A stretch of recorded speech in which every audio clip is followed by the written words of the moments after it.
você participando do programa Adriana Biasoli, simplesmente diferente, nesse papo gostoso. Acabamos de ouvir o Ligeirinho cantando, né? Um talento. E olha, detalhe, as composições são todas dele. Ele também é compositor, né? E olha, talentoso, rapaz. Ligeirinho, aí o cara falou que não dava porque você não conhecia as notas musicais. E conciliando isso também com o trabalho do salão, né? Que você continuou trabalhando no salão. Isso. Daí eu comecei a me preocupar com a situação das notas, né? Porque daí você queria aprender. E você até aí você também não era compositor e nem cantava?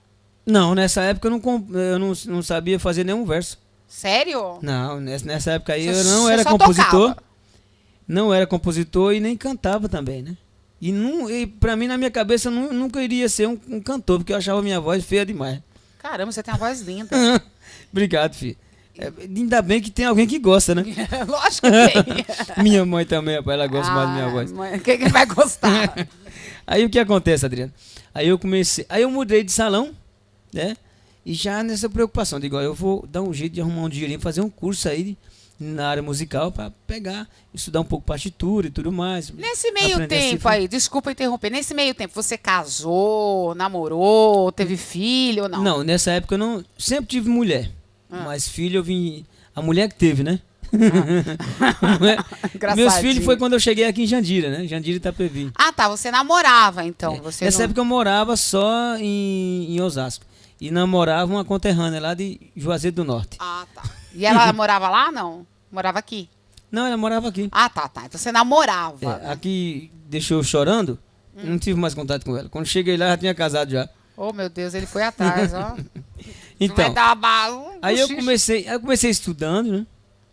A parte musical para tentar aprender. Foi muito difícil para você aprender essa parte? Não foi porque o interesse, filho. O interesse é grande. Um dia, se eu tivesse um violão aqui, eu ia te mostrar o que o professor me ensinou, que eu tinha que fazer de qualquer jeito ali, na partitura. Uma escala em cima de Lá maior. Entendeu? Ele montou a partitura, me deu.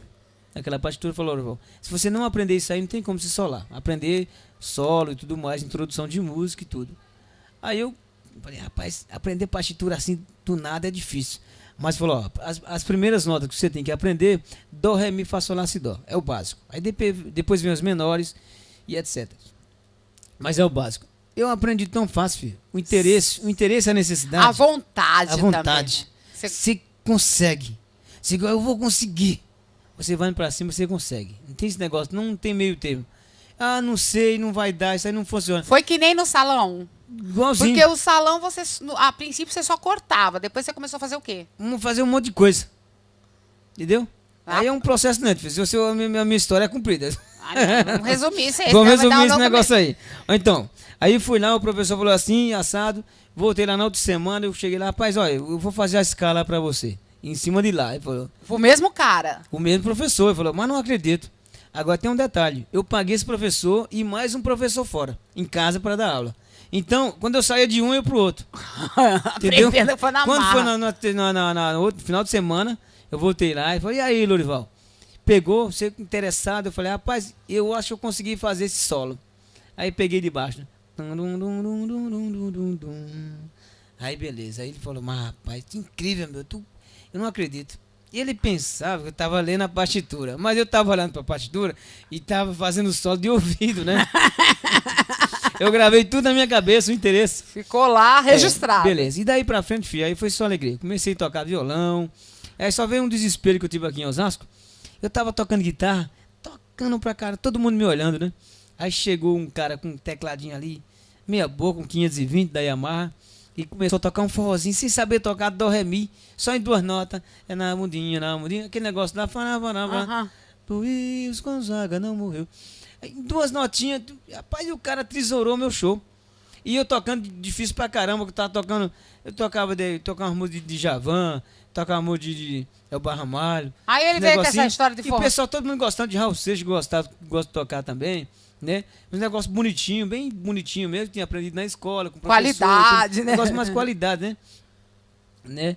Aí o que acontece? Ele chegou com esse tecladinho lá, rapaz, tocou um forrozinho, todo mundo foi lá ver o cara tocando forró, só por causa do barulho. E você? E eu com a guitarrinha caprichado, um repertóriozinho bonitinho ali, Ninguém quis ouvir mais não.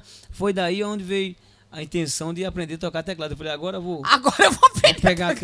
teclado. Aí foi onde eu aprendi a tocar teclado. E aí você aprendeu a compor? Isso.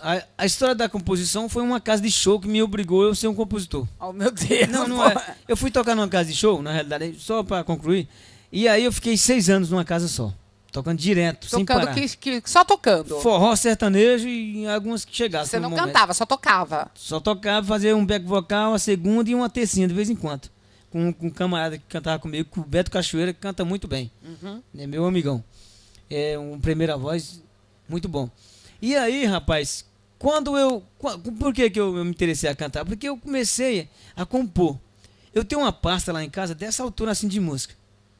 E eu comecei a ouvir música no rádio e colocar o CD lá e copiar a melodia, ouvir a melodia e copiar a letra. Ouvir a melodia e copiar. Falei, bom, mas aqui tá fácil, eu também posso fazer. E eu comecei a fazer as minhas. Eu disse, mas tem tanta música besta que eu, por exemplo, aquela... Eu não vou dar um exemplo de música assim, mas tem tanta música de 2 notas, 3 notas, que é facinho. Eu falei, eu posso também fazer uma música dessa.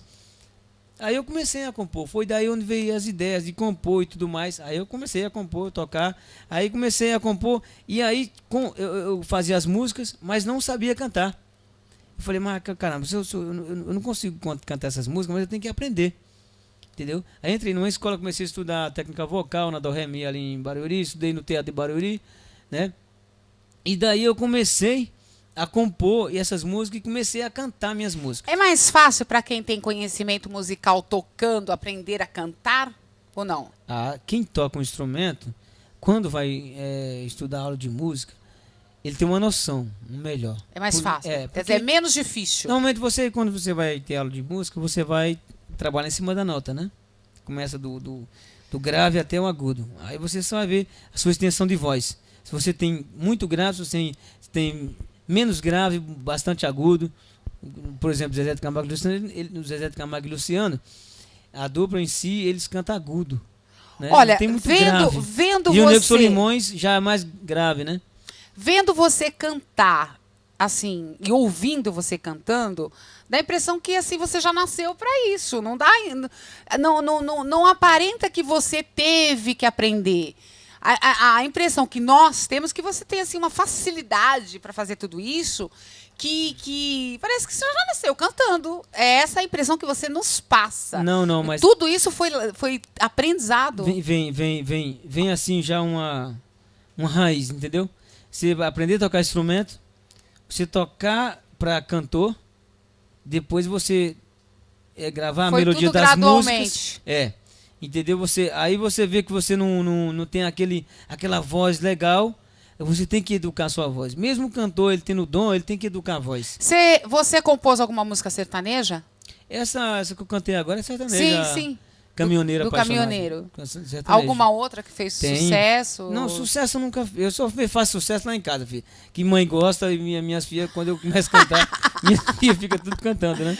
Bom, e agora você vai ganhar uma legião de fãs, porque o meu programa, eu tenho certeza que muita gente vai passar a gostar muito do seu trabalho, porque não conhecia, obviamente, né? Só algumas pessoas. Mas, Ligeirinho, assim, você já passou fome na vida? Ixi, Maria, passei demais, filho. Fome, eu vou te falar pra você, é bom.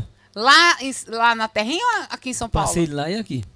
Sério? De não ter nada pra comer? Nada. Não, só tinha um fubá de milho, né? Pra dizer que não tinha nada. E água. Meu pai chegou um dia que meu pai falou assim, meu filho, hoje não tem nada. Caramba, Ligeirinho. Hoje não tem nada, mas amanhã a gente vai dar um jeito. O que isso dói mais? Dói na gente ou dói no pai? Será? Ou dói de a gente ver o pai sofrer dessa forma? Não, dói hoje mais quando eu lembro disso. Que na época a gente já é acostumado a sofrer, você não sente tanta dor. Você fica com fome, mas você não sente tanta dor na época.